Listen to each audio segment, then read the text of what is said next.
And hello everybody, welcome back to my video. And para sa video na ito pa yung aming bahay serye. Actually, itong bahay na ito ngayon guys is nalipatan na namin. But syempre, gusto ko po i-document yung mga panahon na tinatayo pa po yung aming bahay. So again guys, this is the before. Ayan po siya guys. So, ito po yung area namin dito sa phase 2. Yan po yung kanyang itsura na nalagyan na po ng, lalagyan pa ng bubong. Actually, this is not the very first na video. Okay, ito ay I think this one is pang second days na ginagawa po dito sa phase 2. Alright, again guys, this is our bahay serye and welcome back to our channel.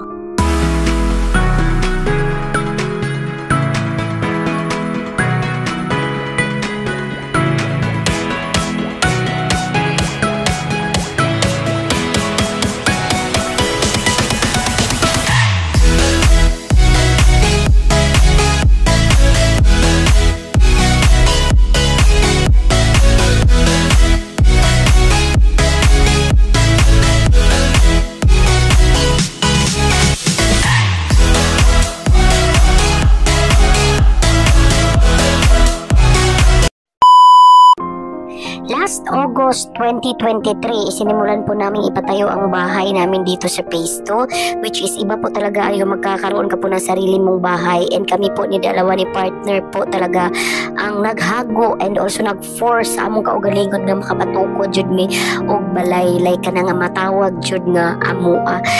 And sa mga magtatanong kung bakit ngayon lang po ako nakagawa ng video, bakit hindi po ako gumawa ng video nung time na pinapagawa pa talaga yung bahay. Kasi ngayon guys, nandito na po kami nakatira sa phase 2, yung bahay na ipinagawa po namin. So sa mga magtatanong po nun, hindi po ako naggumagawa ng video nun kasi inaiwasan ko po na baka sabihin ng iba is kanang nagyayabang ako or naghambog-rambogira ko.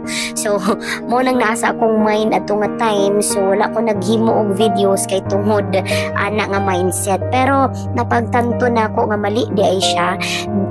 Gibuhat na ko di ni siya, dapat gibuhat na ko ni siya sa una pa kay para na ako document na ko na ami balik-balikan in the future nga diha mi nag-start or nakapagpundar mi og balay tungod sa among pagpaningkamot.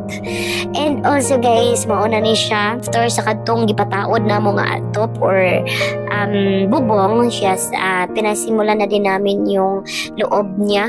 So yung kaloob-looban niya, ito yung magiging kwarto namin. I think this is the temporary kwarto lang guys, kasi ang balak namin dito sa phase 2 is gagawin namin or imuo namong dos andanas or my second floor po nito. So I think ito yung magiging sala in the future, but for now ito yung magiging kwarto namin kasi nga wala pa tayong enough budget para tapusin ang pinakabuuan ng bahay na ito. And nakapaglagay na din kami dito ng kuryente.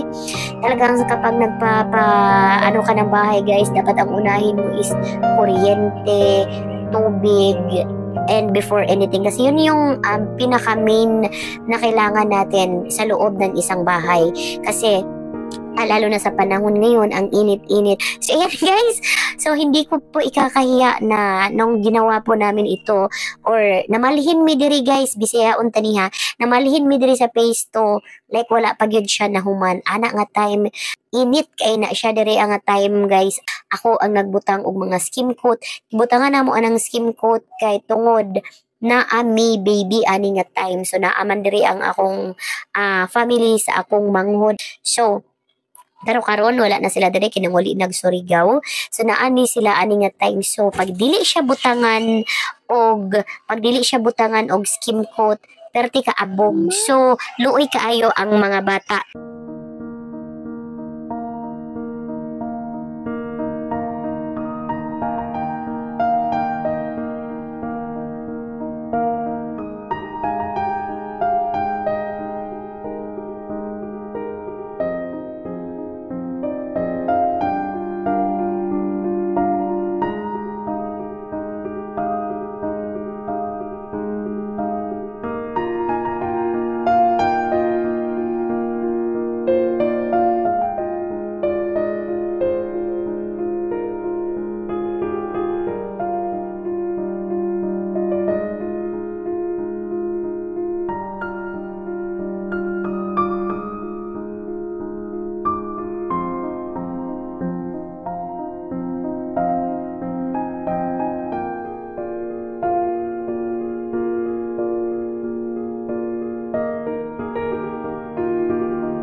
Tapos na po yung ating ceiling. Ayan na siya, guys. So, nahuma na ang ceiling side. Sa sulod din also, nataod na po na ang aircon. So, hopefully, mapaandar na nato siya. Uniha. Okay. And dito na side, ayan. Ikuha na ko tong butangan na namo dari og sinina kay gibalhin sa nako dito sa gawas para malimpyo na to dari tanan. And yes, ugma kay sugdan na pod ang tiles dari sa sulod. Okay. Ayan, hinay-hinay lang jud ta, guys, para sa mga gustong mag hinay-hinay sa ilahang balay. Yan, dili ta mangarap, guys, og dako. Anyway, kung ihatag ni God, why not? Syempre, napakalaking thank you. Pero as of now, ayan, makontento po tayo or makontento ta kung unsay naa or gihatag sa Ginoo. Ayan siya, guys. Dili jud siya dako ang among ano diri, guys, pero sakto lang, masilungan, and also sakto ra pud sa amo. And anyway, ayun na ninyo pansin na ang kalat kay naadjud na siya. Mga kalat kay nag-repair. And hopefully bukas kay mabutangan na siya dira og door jamb. Di ba tong bintana, guys, closed na siya.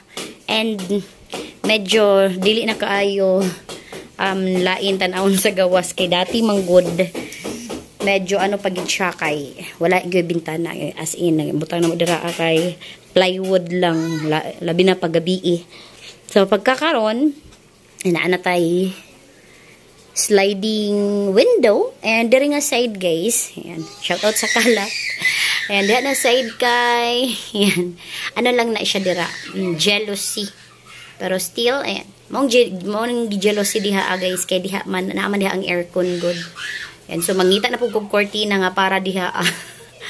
So dili man pwede og kortina na silang tanan diha. So mangita og kortina nga para lang gyud dira. So I think magtahi na lang gyud ko, murag magamit jud akong pagkamananahi dari nga side. Guys, man atong naong as in inani akong naong pag naara sa balay, murag walay, murag kuan lang kanang yagit. Ay nga colors sa amo ang ceiling kay it's a murag kuan, guys, no, kay tan-awon mo sa video. I don't know anong inani, pero ano siya kanang against the light. Yan, pero I think maano lang siya kay buhatan pa man diri og kwarto sa sulod. So that's why sa karon inani lang sa, guys. So yun. Thank you so much for watching. Bye.